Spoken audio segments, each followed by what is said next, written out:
So yeah, after going through the same, after storming the exact same beach we did 2 years ago, we're now going to go to the same valley that we were ambushed at 2 years ago. Operation Xerox's go. Mm-hmm. Oh, but that's a much different title. Yeah, this one is, best way I can describe this mission is that regardless of, like, what difficulty I'm playing on, and like despite how much I enjoy using the 3rd gen units, if I was playing this how I normally would like to, I would immediately switch to the Prominence and use its optional armor with the multi-missiles. Because we're dealing with a lot of helicopters. Yeah. It's the sort of thing where I think about this mission and it would have been another obvious recycling of objectives, but I would have much rather preferred dealing with another set of artillery VTs, like on the big hill, overlooking where you start. Yeah, just so they're approximate helicopters 40. Yeah. That seems excessive. There is, yeah, and it's definitely the sort of thing where, like, at the time when I was playing this mission, I had not done enough runs of it yet to really, like, get a grasp for what the specific win requirements are for this. Because the thing you'll find with the helicopters when you see them come in is that, like, they are not all on the map right away and that you have to then hunt them down. It's like there's a set amount that starts, but then as you keep killing them, more come in from outside of the battlefield. Okay, that's not too bad then. It is until you kind of don't... unless you're like me, in which you don't realize that all the game really is looking for is just you blowing up X amount of helicopters and not, like, the VTs. Because there are some, but, like, I feel like if there was one thing I could have done to, like, improve this video is to just not bother with them. Because they're all, like, along the edge of the battlefield, and they don't respawn when you, like, they don't spawn in new ones when you destroy one after the other. Yeah, I just kind of had visions of them zerg rushing you like a bunch of cliff racers. Also, which version of Gundam is this? It's Macross. See, I've only seen Robotech, not Macross. That needs to be corrected. Yeah. The more people, like, watch any Macross instead of anything Robotech, the less power you give to Harmony Gold. In fact, even just saying its name to acknowledge it still gives it some amount of power. Well, I mean, I do have the 2 versions of Macross Plus, if that makes things any better. Yeah, Macross Plus is fine. I very much like the animation, and the YF-19's design is still my favorite of any of the VFs in the series. And Bryan Cranston plays was it the Invid called again? Boa Gold or something? Gold, yeah. The old the Zentradi, who's like former friend of Isamu. Yeah.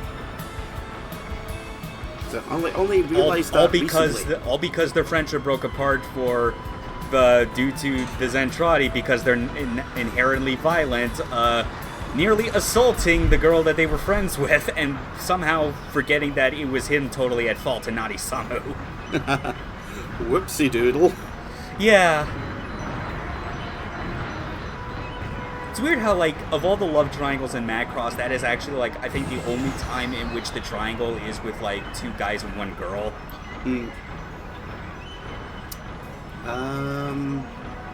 See, I haven't watched...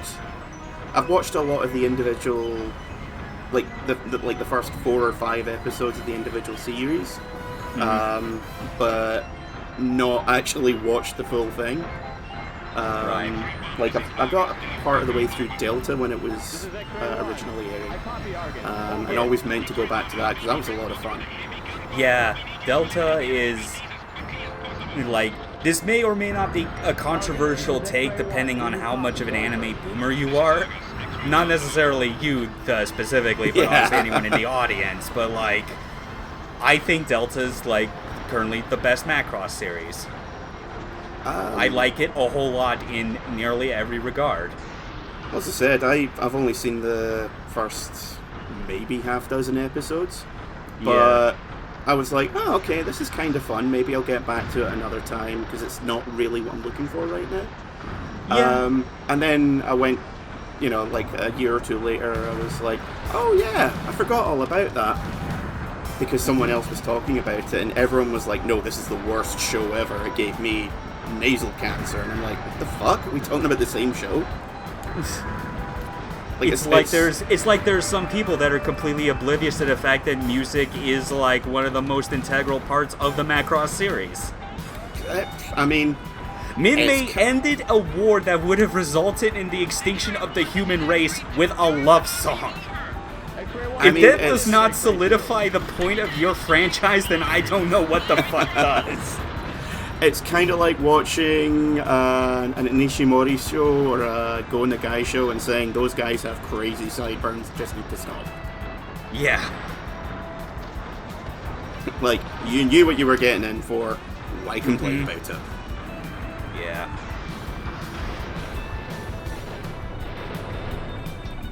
This must be how the cow felt. There's still a whole lot of things with this footage you're seeing that, again, in all honesty, I should have just done a re-recording to make the playing of this more efficient, because it is like it's not just having to deal with helicopters; it's dealing with helicopters without the benefit of a lock-on, which means like no matter how good you think you get with being able to manually move the aiming lever to put the crosshair over them, you're always going to be I'm pretty sure wasting about as much chain gun ammo as you are efficiently using it. And this is what I'm talking about. I still think that getting rid of the VTs around the edges of the battlefield is gonna help get closer to the win condition, but it really doesn't in the grand scheme of things. Yeah. Just the way you're playing it, it's just one of those really scrappy stages where you do everything wrong, but you're like, fuck it, good enough. Yeah, well, the reason I actually keep this is because of a very funny sequence of dialogue, I guess it is. It's specifically a call I get from one of my squad mates right near the very end that actually coincides with the mission complete.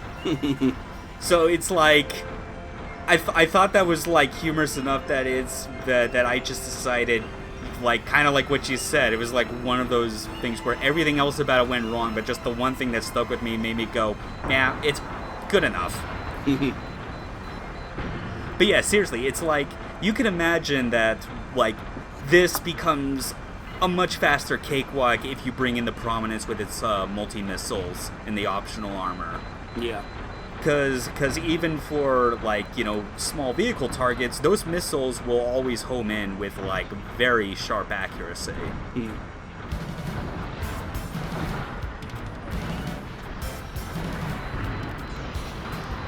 And, the thing with this is that why this mission's especially a bit dicey to do, without that efficient strategy I mentioned, is that, well, actually, even then, with that strategy I mentioned, the very dicey thing with this in general is that because of the constantly spawning helicopters, it is way more risky to call in Wagon Master for a supply run.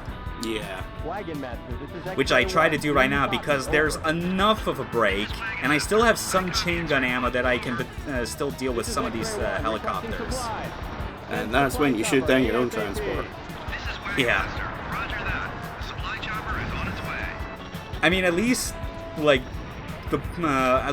two deciders that are just dicking around with me are able to draw at least some amount of aggro. But yeah, look at them. Look at what that decider is doing right in front of me. Just doing a little dance for you. I said it all the way back in mission 1, and it still applies now.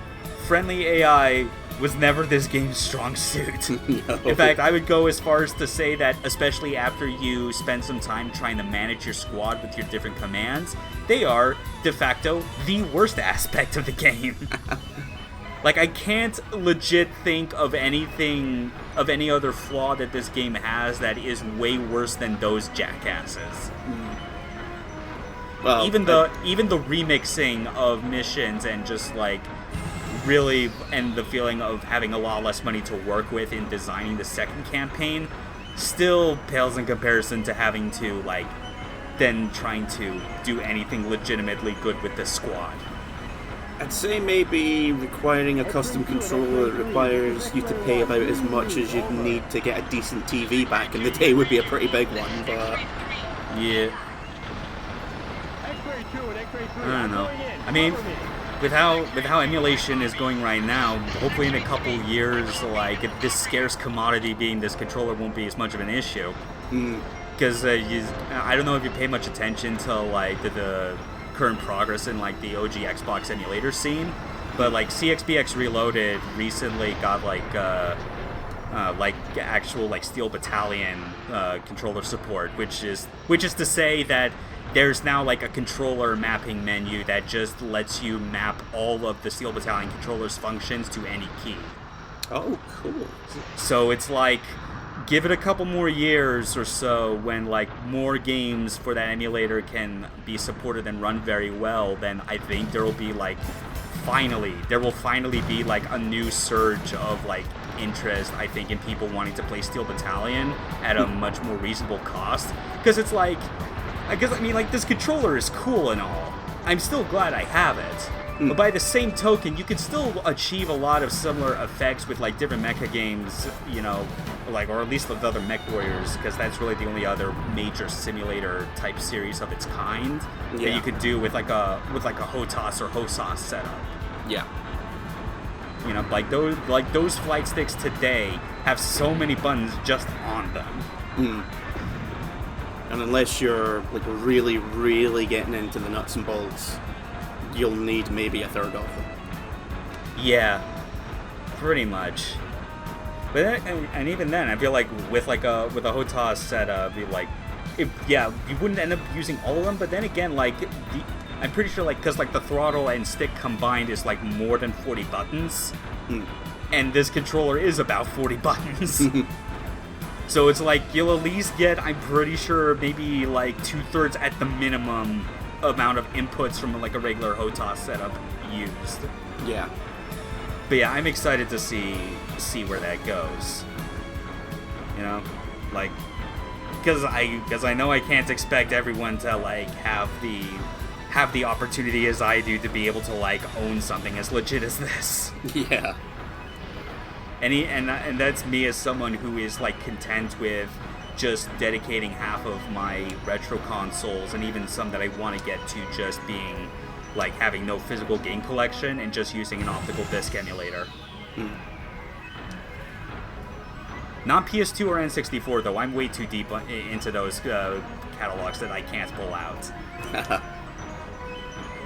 I still need to find the right time that I can just burn $150 on the N64 version of Bangai-O. Oof. I had that for the Dreamcast back in the day. I still want that as well, but again, Dreamcast is on my list of consoles that I'm just going to go the ODE route on, so it's like, that's no skin off my back. Yeah. N64 carts, though, I've already gotten a good amount of like, the games that I want, stuff that I've managed to hold on to for years, and even some, like Conker's Bad Fur Day, where I was able to get them surprisingly legit within the past 5 years and at not a too awful price. Like, I got Conker, I believe, like, for $60 within the last 5 years. Yeah, that's like $20 to $30 cheaper than I feel like a legit card goes for, and that was after having to, like, wade through the sea of, like, crappy Chinese, like, reproduction cards, which go for a lot cheaper, obviously. Yeah, but they're also less reliable. And it also defeats the purpose of why you are even trying to go the extra mile to have, like, a physical collection, especially when you have, like, the EverDrive as an option. Oh, yeah. So yeah, I decided to go back up on the hill because I figured partway through this that, you know, maybe, like, not having to worry about aiming up and losing sight of the ground would help me with, like, better aiming my shots, which is a thing kind of, you know, a similar quandary I've always had when playing the Armored Core games. For as much as I love them, it always feels to a point that, like, if you're having to constantly look up to shoot things, you're, like, at a liability. Because, like, you got all kinds of boosting techniques, but it kind of doesn't matter much if you are like constantly running into things on the ground that you can't see. Or you're on one of the weird stages where you're suspended on a bridge or something. Yeah, there's like water or just any sort of kill box underneath. But here's what I was talking about. Listen to what the guy says.